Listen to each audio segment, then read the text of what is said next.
Экинчи бөлүм.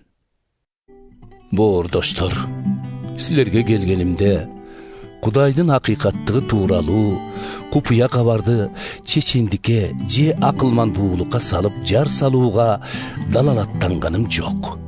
Анткени араңарда жүргөнүмдө Ыйса Машаяктан өзгөчө анын айкаш жыгачка керилип өлгөндөн башка эч нерсени билбегендей болууну чечкем.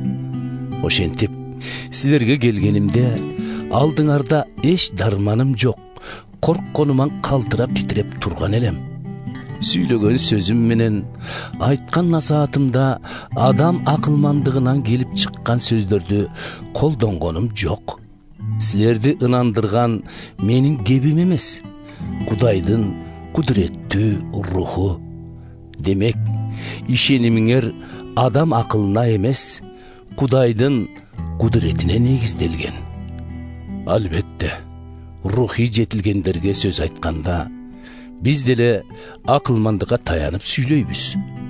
Бирок ал бул дүйнөнүн же болбосо бул дүйнөнү башкарып турган өкүмдарлардын акылмандыгы эмес, алардын заманы өтүүдө. Жар салганыбыз Кудайдын жашырын, адам көзүнө көрүнбөгөн акылмандыгы.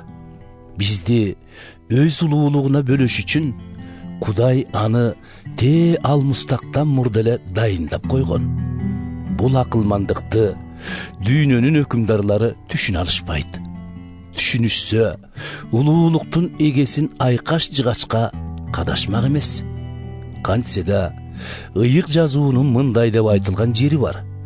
Кудайды жан дилинен сүйгөндөргө ал өзү даярдаган укмуштарды адамдар көргөн да эмес, уккан да эмес. Эч кимдин оюна да келген эмес. Бирок Кудай бизге өз акылмандыгын ыйык рух аркылуу ачык айкын билдирди. Рухка баардыгы ал тургай Кудайдын жашыруун ой максаттары да маалым. Адамдын ой санааларын ичиндеги руху гана билген өңдүү, Кудай тууралуу баардыгын анын руху гана биле алат. Биз кабыл алган рух ушул дүйнөнүн руху эмес. Кудайдын бизге эмнелерди ырыологонун түшүнүп билиш үчүн бизге Кудай өзүнүн ыйык рухун жиберди. Кудайдын рухуна ээ болгондорго рухий чындыктарды чечмелегенибизде биз адамдык акылмандыктан эмес, рухтан үйрөнгөн сөздөрдү колдонобуз. Кимде Кудайдын руху жок болсо, ал рух ырыологон касиеттерге да ээ боло албайт.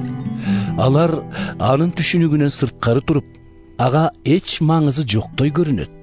Себеби рухий нерселерди баамдаш үчүн адам рухка ээ болууга тийиш.